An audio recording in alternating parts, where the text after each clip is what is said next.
ഒരു മുംബൈയിൽ അലീനയാണെങ്കിൽ തൻ്റെ സമയം അവിടുത്തെ നായ്ക്കളോടും കൂടാതെ തന്നെ അവിടെയൊക്കെ ചുറ്റി നടന്നും കളയുന്നൊരു കാഴ്ച കാണാം.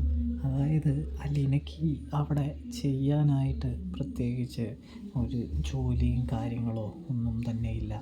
അതുകൊണ്ടാണ് അങ്ങനെയെന്ന് കാണാൻ കഴിയുന്നുണ്ട്, സാധിക്കുന്നുണ്ട്.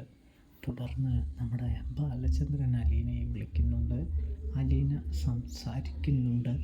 ഇതിനെല്ലാം പുറമേണെങ്കിൽ സ്റ്റാൻലിയുടെ മകളാണോ എന്നുള്ള സംശയം ജോലിക്കാർക്കുള്ളത് കൊണ്ട് നമ്മുടെ സ്റ്റാൻലിയുടെ ഡാഡി കടന്നു വരികയാണ് എന്ന് കാണാൻ കഴിയുന്നു, സാധിക്കുന്നു.